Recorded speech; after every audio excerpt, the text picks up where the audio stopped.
माय माऊली नमस्कार. विविध महान ग्रंथातील एक महान ग्रंथ श्री दत्त प्रबोध दत्त अवतार महात्म्य सुलभ निरूपण श्री गुरुदेव दत्त भाग 28 कथासार अभिवाचन करत आहे. श्री दत्तात्रेयच्या गोरक्षास उपदेश. श्री गणेशाय नमः. त्या गिरनार पर्वतावरील दत्त भेटीत गोरक्षांनी त्यांना जे काही प्रश्न विचारले त्या प्रश्नाची श्री दत्तात्रेयांनी जी उत्तरं दिली तो भाग ह्या अध्यायात आहे. ग्रंथकार सांगतात की दत्तात्रेयाने ज्या 7 श्लोकांचा आधार घेत ती उत्तरं दिली त्याचा आपण आज इथे विचार करणार आहोत. आपण कोण ते गोरक्ष सांगताना ते म्हणतात, काय म्हणतात? देव देवता, सुरगण, यक्ष, किन्नर, अप्सरा या सर्वांपासून जो पर म्हणजे वेगळा, ज्याचे वर्णन वेदशास्त्र करू शकता, ज्याची कशातही गंती होत नाही, जो पंचमहाभूत्या पेक्षाही अलिप्त, जो कर्मही नाही धर्मही नाही, जो अगम्य आहे अतर्क्य आहे, ज्याला जाणता येणे शक्य नाही, जो जाती कुल या कशातही मोडत नाही, त्यात बसत नाही असा जो तो मी होय, जो कोणत्याही मार्गाने सहजासहजी आकळत नाही, तो सर्वांपेक्षा जो वेगळा, जो ब्रह्मरूप आहे तोच मी होय. त्यापेक्षा मूर्ख कोण, शहाणा पंडित कोण, अज्ञानी कोण, हे सांगताना ते म्हणता की बा गोरक्षा, अरे लहान मुलं, अभ्रक हे अज्ञानी असते, अविचारी असते. विचारी अविचारी हे गुणच आहे. एखादा गुण हा सद्गुण असेल तर एखादा दुर्गुण कोणी आपले हे गुण दोष दाखवता तर कोणी ते लपवता. ज्याला खरं खोटं हे ओळखता येत नाही तो मूर्ख वा अज्ञानी होय. जो आपले पांडित्य चार चौघात दाखवतो तो शहाणा म्हणायचा की मूर्ख हे तूच ठरव. जो मूर्ख असतो त्याला लोभ, मोह, माया याचा पाश लवकर पडतो, तो त्यातच गुंतो, भोगासक्त होतो. पण जो या साऱ्यांचा विचार करून या लोभ, मोह, मायेला दूर ठेवतो, जो सद्गुणांची जोपासना करतो तोच खरा ज्ञानी नाही का? पण आणखी एक गोष्ट लक्षात घे, तू जर का अहंकार दूर सारलास, स्वहिताचा विचार केलास तर तूही त्या परपेक्षा आगळा वेगळा होशील. पुढे श्री गुरुदेव दत्त गोरक्षास म्हणतात की तू मला माझ्या माता पित्याबद्दल विचारले होते, होय ना? आता त्या प्रश्नाचं उत्तर ऐक. श्री दत्त गोरक्षास म्हणाले की बा गोरक्षा, तू कोण असे विचारले तर मी तुला सांगितले की तो परमात्मा मी. त्यानंतर तू असे विचारले की तुझे माता पिता कोण, त्याचंही उत्तर हेच की मी परमात्मा झाला. जन्म मृत्यू नाही, जो येत नाही जात नाही, जो जन्मत नाही मरत नाही, त्याला माता पिता तरी कोण आणि कसे असणार? त्यामुळे मला माता पिता किंवा भाऊ, पुत्र, पत्नी, मित्र यापैकी कोणीच नाही. मी एकटाच, मी स्वयंभू. जरी या विश्वात मी नाना रूप आकाराने नटलेलो असलो तरी सुद्धा मी कोणीच नाही. इथं माझे असे कोणीच नसल्याने मला माया, मोह, ममता नाही. मी मायेच्या परमंजेच पलीकडचा होय. गोरक्षा, खरं तर असं जसा मी आहे तसाच तूही. आपण सारेच तसेच आहोत. पण तुला तुझ्या ब्रह्मास्मी या भावाचा विसर पडला आहे. त्यामुळेच तुझ्या मनात द्वैत्याची भावना जागली.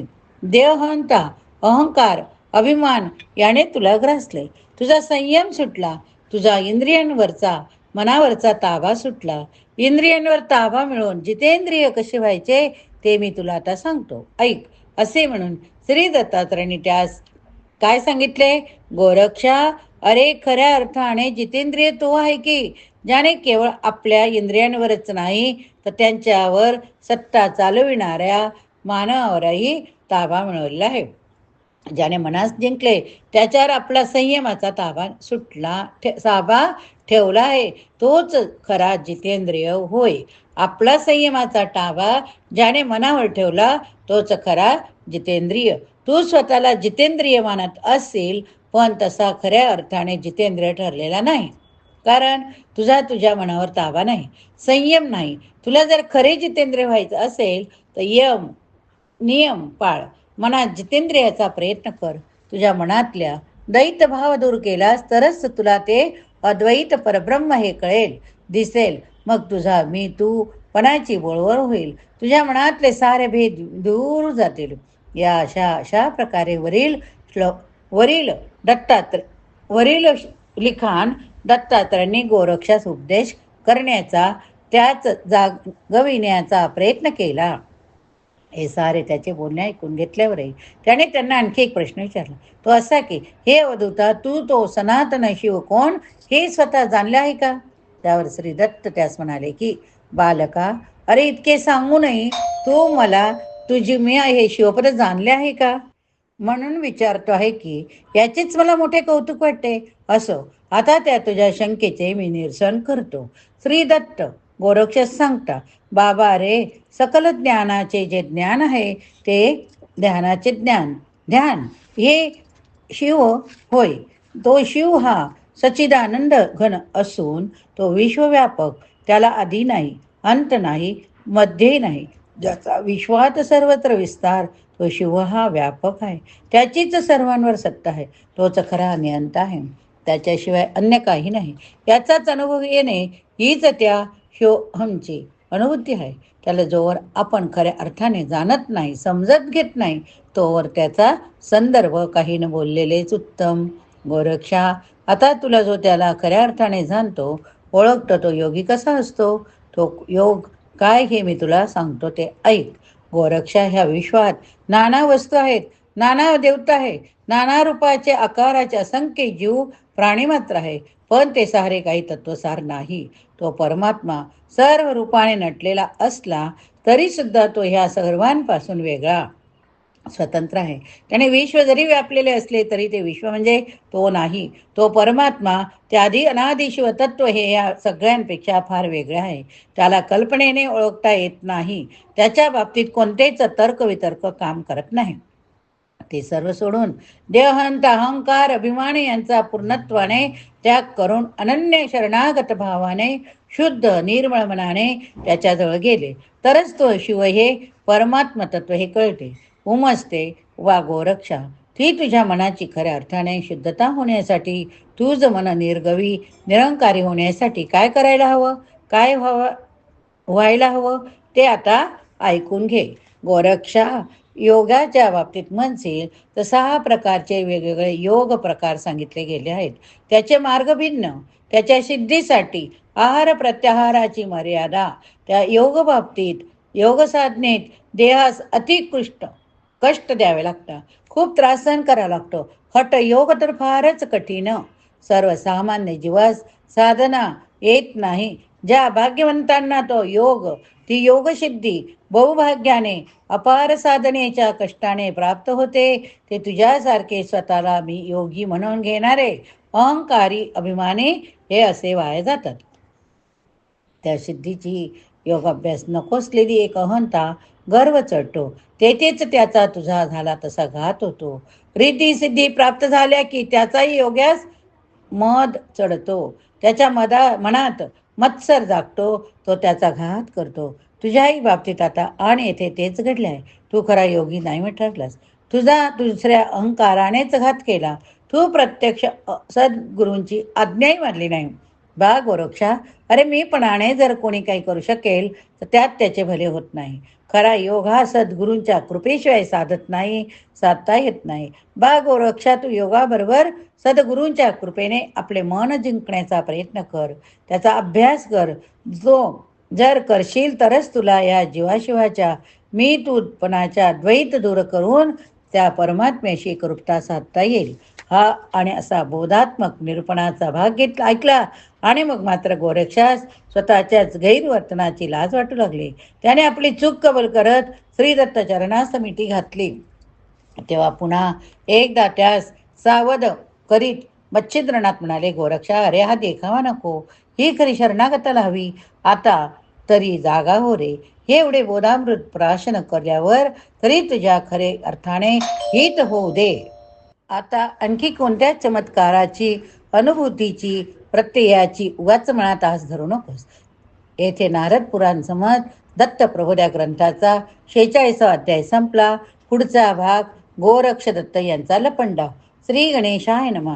ग्रंथरचनाकार सांगता की गोरक्षास मच्छिंद्रनाथांनी किती समजावले, त्या स्वतः श्री दत्तात्रयांनी ते बोधामृत पाजले, पण तरी तो काही सहजासहजी दत्तात्रयांना शरणागत झाला नाही. त्याने काही त्याची हार मान्य केली नाही. उलट त्याने तर त्या श्री दत्तात्रेयच्या अंगी काय केवढे सामर्थ्य हे पाहण्यासाठी त्याच्यासोबत लपांडव खेळण्याची आपली इच्छा बोलून दाखवली. लपंडाव हा एक खरं तर श्री दत्तात्रेयच्या बालपणापासूनचा आवडता खेळ, पण तो त्यांच्या लेखी फक्त खेळच होता. थोडीशी गंमत आणि मजा होती. त्यासाठी गोरक्षनाथाने सारखे त्यांचे मन हे हारजितीवरून कोणाच्या शक्ती सामर्थ्याची तुलना बरोबरी करत नव्हते. उलट पक्षी एखाद्या जीवास खऱ्या अर्थाने जागा करण्यासाठी त्या खेळ खेळत असत. पण येथे तर त्यांचे शक्ती सामर्थ्य आजमावे, त्यांच्यापेक्षा आपणच कसे श्रेष्ठ सामर्थ्यवान आहोत हे सिद्ध करायचे म्हणून गोरक्षाने ते लपंडाव खेळण्याचा प्रस्ताव त्यांच्या पुढे सर्वांसमक्ष मांडला. त्या श्री दत्तात्र्याने नाही म्हटले नाही. उलट गोरक्षा, रे काय हा तुझा असा विचारी खेळ चालला? तू कोणाशी बरोबरी करू पाहतो? तुला काही भान आहे का? असे म्हणून जेव्हा मच्छिंद्रनाथ हे आपल्या शिष्यास त्याच्याच हितासाठी रोखायला गेले, तेव्हा उलट दत्त महाराजच मच्छिंद्रनाथांना म्हणाले की, नाता रे गोरक्षा माझ्या बालकासारखा, त्याचा खेळा चट्ट मी नाही पुरवायचा तर कोणी जाऊ दे, होऊ दे त्याच्याच मनासारखे. आणि मग काय ती सुद्धा गोरक्षास एक प्रकारची चिथावणीच वाटली. तो म्हणाला, चल अवधूता, पाहू कोण कोणास कसे शोधून काढतो ते. असे म्हणून एका क्षणात गोरक्ष हा तिथून अदृश्य झाला. त्याच्या ह्या कृतीचे सर्वांना आश्चर्य वाटले. आता कुठेतरी दूर जाऊन लपलेल्या गोरक्षास दत्त तरी कसे शोधतात हे पाहायला सगळेजण अधीर झाले. तो दत्त गोरक्षाचा लपंडावाचा खेळ पाहायला स्वर्गस्थ देवदेवता गणगंधर्व किन्नर हे आकाशात गोळा झाले. इकडे दत्तात्रयाने क्षणभरच डोळे मिटले. दुसऱ्याच क्षणी त्यांनी एका विशाल पक्षाचे रूप धारण करून पश्चिमेकडच्या सागर तीराकडे प्रयाण केले. एका क्षणात त्यांनी तेथे त्या विशाल सागरात एक लहानसा मीन म्हणजेच मासा होऊन लपलेल्या गोरक्षावर झडप घातली. त्यास आपल्या चोचीत पकडून घेऊन ते पुन्हा पहिल्या स्थानावर आले. त्या स्थानी येताच त्यांनी आवाज दिला, बा गोरक्ष मीना, सोड ते रूप आणि ये तुझ्या मूळ स्वरूपात. मग काय गोरक्षच तेथे प्रगट व्हायचे लागले. खरं तर ह्या आपल्या पहिल्याच पराभवाने गोरक्षाने शाणे व्हायला होते, पण तो झाला नाही हो. उलट एक एक करीत त्याने असे 4-5 वेळा विविध रूपात जाऊन लपण्याचा प्रयत्न केला, पण प्रत्येक वेळा दत्तात्रयांनी त्यास नेमकेपणाने शोधून काढण्यात पुरते यश मिळवलेच. खरं तर त्याने या अनुभवानंतर तरी शाणे व्हायला होते, पण त्याचा अहंकार काही त्यास शांत बसू देत नव्हता. तो म्हणाला, या अवधूताने मला शोधून काढले म्हणून काही तो माझ्यापेक्षा श्रेष्ठ झाला नाही. आता त्याने लपावे, मी त्याला तसाच अचूक शोधून दाखवतो. तो जर मला सापडला नाही तरच तो खरा. आणि मग पुत्राचे लाड पुरविताना पित्यानेही त्याचे थोरपण विसरून घोडा व्हावे, तसे श्री दत्तात्रेय खरोखरच अशा ठिकाणी जाऊन लपले की गोरक्षाने त्याचा त्रिभुवनात संचार करून नाना स्थूल सूक्ष्म रूप धारण करून नाना स्थळी जाऊन शोध घेतला, तरी काही त्यास श्री दत्तात्रेयाचा शोध लागेना. बराच काळ लोटला. सर्व लोकांत त्यांच्या पराभवाची कुजबूज सुरू झाली. आता काय करायचे? शेवटी गोरक्ष हतबल झाला. पराजित होऊन दमून भागून पुन्हा मूलस्थानावर परत आला. त्यास आता त्याच्याच त्या हट्टी कृतीने आपणच सर्वांसमोर आपले असे करून घेतल्याचा पश्चाताप होऊ लागला. त्यावेळी त्यास एका सद्गुरू वाचून कोणाचाच आधार दिसेना. तेव्हा त्यांनी शेवटी आपल्या सद्गुरू मच्छिंद्रनाथाचेच पाय पधरले. त्यांनी आता सद्गुरूंचा साकडे घालत विचारले, गुरुराया, मी दमलो, मी थकलो, मी हरलो, पण मला काही दत्तात्रयाचा ठाव ठिकाणा शोधता आला नाही. आता मी काय करू? तेव्हा वारंवार आपली आज्ञा न मानता त्याच्याच मनाप्रमाणे गर्विष्ठ, आत्मघातकी, अहंकारी वर्तन करणाऱ्या त्या गोरक्षाकडे आता तर प्रत्यक्ष त्याच्या गुरुमाऊलीचीच पाठ फिरवली. जेव्हा गोरक्ष स्वतःच्याच गुरूंकडून झिटकारला गेला, तेव्हा त्याच्या आजवरच्या सर्व सेवेवर, गुरुनिष्ठेवर, त्याच्या समर्पित भावावर पाणी पडले. त्याच क्षणी गोरक्षाचे डोळे खडकन उघडले. तिकडे तर त्या गोरक्षनाथासोबतच्या लपालपीच्या खेळात आपली श्री दत्तात्रेय माऊली आपल्यापासून दूर गेली. आता ते आपल्याला तरी केव्हा आणि कसे भेटणार या चिंतेने सभोवतीच्या लोकांनी उघड गोरक्षास बोल लावायला सुरुवात केली. स्वतःच्याच अविकी अविवेकी वर्तनाने जेव्हा गोरक्ष हा त्याच्याच गुरुमाऊलीकडून झिटकारला गेला, जेव्हा सभोवतीच्या लोकांनी त्यास नाना कटुबोल लावीत अवहेरले, श्री दत्तात्रेयांनी तर त्याच्या जिन्यातला तसारा रसच काढून काढला, तेव्हा मात्र त्यांची अत्यंत दयनीय केविलवाणी अवस्था झाली. त्याने सद्गुरूंच्या पायाशी घातलेली बिठी आणखीनच घट्ट केली. पश्चातापाच्या गंगा यमुनाने तो ते श्री गुरुचरण प्रक्षाळू लागला. केविलवाण्या नजरेने क्षमेची याचना करू लागला. गुरुदेवा, मी चुकलो, मी असं वागायला नको होतं, पण माझ्याच अहंकाराने मीच मोठा, मीच श्रेष्ठ या अभिमानाने माझा घात केला. सद्गुरुराया, आता मला तुमच्याकडून कोणाच्याच आधार नाही हो, कोणाचा आधार. तुम्ही मला हवी ती शिक्षा द्या, पण मला लोटू नका दूर. शिक्षा द्या, पण दूर लोटू नका, असे म्हणत परत परत पायावर लोळण घेणाऱ्या पश्चातापाच्या अग्नीत होरपळून ज्याचे मन आता अशुद्ध झाले होते, ते आपल्या शिष्याबद्दल श्री गुरुमाऊलीच्या मनात कळणं लागली. त्यांनी स्वतः हात सोडून श्री दत्तात्रेयांना प्रार्थना केली की, हे दिगंबरा, आपण अनाथांचे नाथ आहात, तेव्हा त्या लेकरांचे अपराध पोटात घाला, त्याला क्षमा करा, आम्हा सर्वांना तुमचे दर्शन देऊन सुखवा. येथे नारद पुराण संमत असलेल्या श्री दत्त प्रबोध या ग्रंथाचा 47वा अध्याय पूर्ण झाला. या पुढील भागात बघूया. श्री गुरुदेव दत्त. श्री गुरुदेव दत्त. गुरु ब्रह्मा गुरु विष्णू गुरुदेव महेश्वर, गुरु साक्षात परब्रह्म तस्मै श्री गुरवे नमः. दिगंबरा दिगंबरा श्रीपाद वल्लभ दिगंबरा, दिगंबरा दिगंबरा श्री गुरुदेव दत्त दिगंबरा.